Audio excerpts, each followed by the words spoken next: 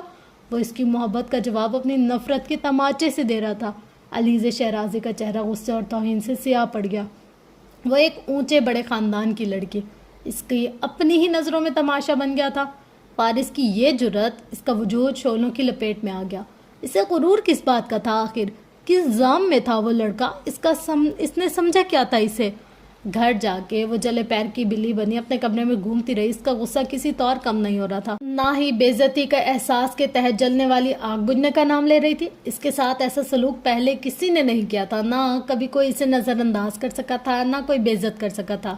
اس نے خود کو فارس وجدان کے سامنے جھکا دیا تھا، اپنی عزت مٹی کر دی تھی۔ کسی طور اپنا یہ غصہ کم ہی نہیں ہو رہا تھا۔ میں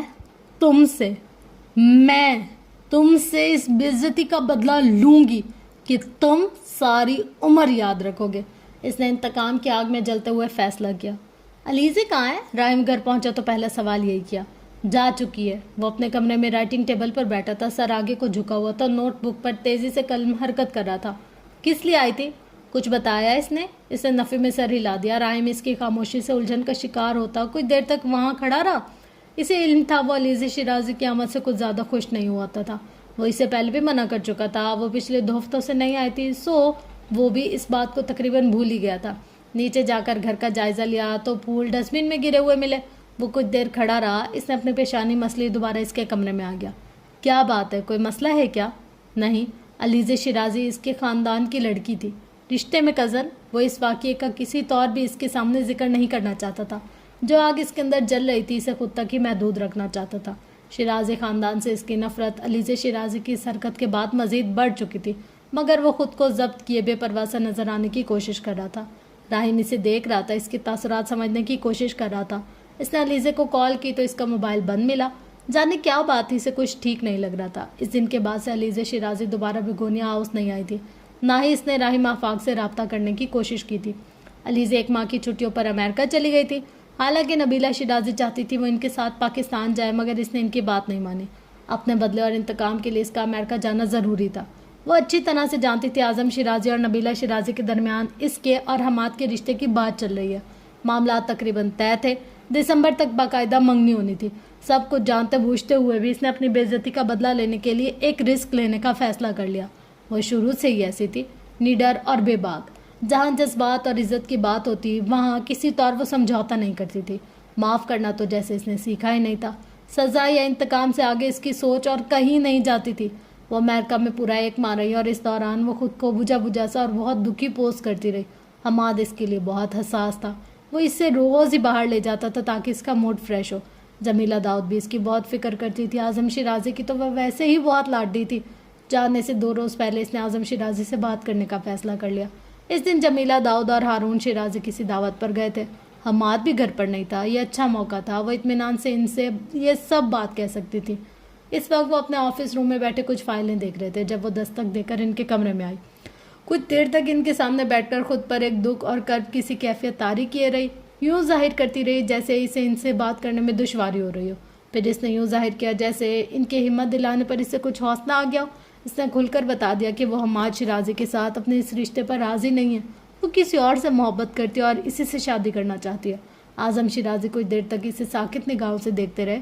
انہیں اس لڑکی کی جرأت پر حیرت ہوئی۔ وہ اپنے ماں باپ سے کچھ کہنے کے بجائے ان سے بات کر رہی تھی۔ اعظم شیرازی خاندان کے بڑے تھے۔ حماد کے ساتھ اس کے رشتے کا فیصلہ ان کا تھا، ان کی ہی پسند تھی۔ راہم آفاق بھی انہی کا ہی آدمی تھا۔ وہ اسی طرح ہی اپنی بے عزتی کا بدلہ لے سکتی تھی۔ آفس روم کے دروازے کے اس پار دستک دیتا حماد اپنی جگہ تھم گیا۔ اس کا یہ اعتراف اس کے حواسوں پر بجلی بن کر گرا تھا۔ وہ اس کی بچپن کی دوست تھی، دونوں ساتھ پلے بڑے تھے۔ وہ اس کے لیے بہت اہم تھی۔ وہ اس سے محبت کرتا تھا اور دادا کی اس فیصلے کو اس نے دل سے قبول کیا تھا۔ کون ہے وہ؟ ضبط کر کے انہوں نے تحمل سے وہی سوال پوچھا تھا جو سوال وہ چاہتی تھی اس سے پوچھا جائے۔ راہم آفاق ایک جانا پہچانا نام تھا۔ وہ اس کے ذریعے اس لڑکے تک پہنچ سکتے تھے۔ وہ اپنے خاندان کی عورتوں کے ساتھ افیئرز چلانے والوں کا حشر برپا کر سکتے تھے۔ اسے کوئی عام سا بدلہ، کوئی عام سی سزا نہیں چاہیے تھی۔ اب وہ تفصیلات میں جا رہی تھی۔ گزشتہ 1 سال سے وہ راہم کے بھائی فارس وجدان کے ساتھ رابطے میں تھی۔ وہ اس سے محبت کرتا تھا، اس سے شادی بھی کرنا چاہتا تھا۔ علیزِ شیرازی اس اجازت کے لیے آئی تھی۔ میری خوشی اور رضا بھی اسی میں ہی ہے۔